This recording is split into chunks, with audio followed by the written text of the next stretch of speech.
মাত্র ৮ মিনিটেই দোকানের শাটার ভাঙা থেকে শুরু করে স্বর্ণালংকার চুরি।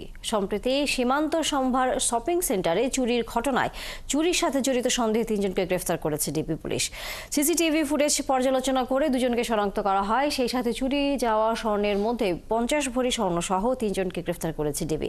সকালে ডিএমপি মিডিয়া সেন্টারে সংবাদ সম্মেলনে পুলিশ কর্মকর্তারা জানান, শপিং সেন্টার সীমান্ত সম্ভার থেকে ৩ জানুয়ারি দুপুরে ক্রাউন ডায়মন্ড অ্যান্ড জুয়েলার্সের দোকান থেকে ১৫৯ ভরি স্বর্ণ চুরি করে সংঘবদ্ধ চক্র।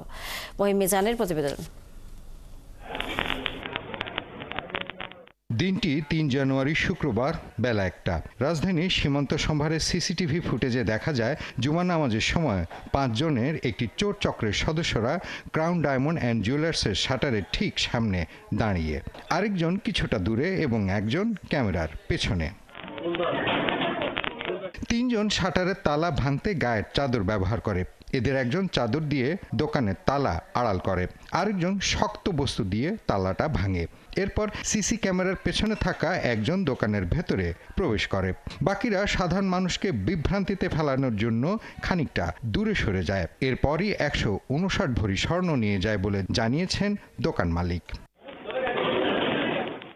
৮ মিনিটে সেই সিসিটিভি ফুটেজ পর্যালোচনা করে ২ জনকে গ্রেফতার করে ডিবি পুলিশ। অভিযানে নেমে কক্সবাজার থেকে চট্টগ্রাম আসার পথে মোহাম্মদ রুবেল নামের একজনকে হেফাজতে নেয় তারা।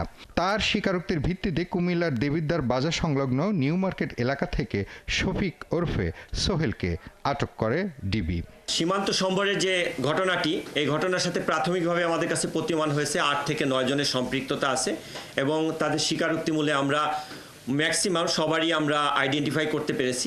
আটক দুজনের দেওয়া তথ্যের ভিত্তিতে কুমিল্লার মুরাদনগরের কোম্পানিগঞ্জ বাজারের একটি জুয়েলারি দোকান থেকে ২৮ ভরি ১৪ আনা চুরি যাওয়া স্বর্ণ এবং ২১ ভরি ১০ আনা চুরি যাওয়া স্বর্ণালংকারের গলিত স্বর্ণ উদ্ধার করে ডিবি।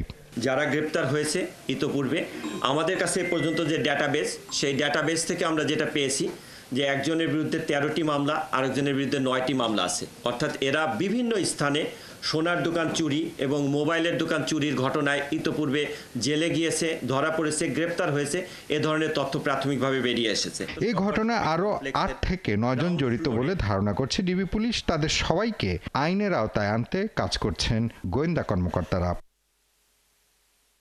মহিম মিজান, ৭১, ঢাকা।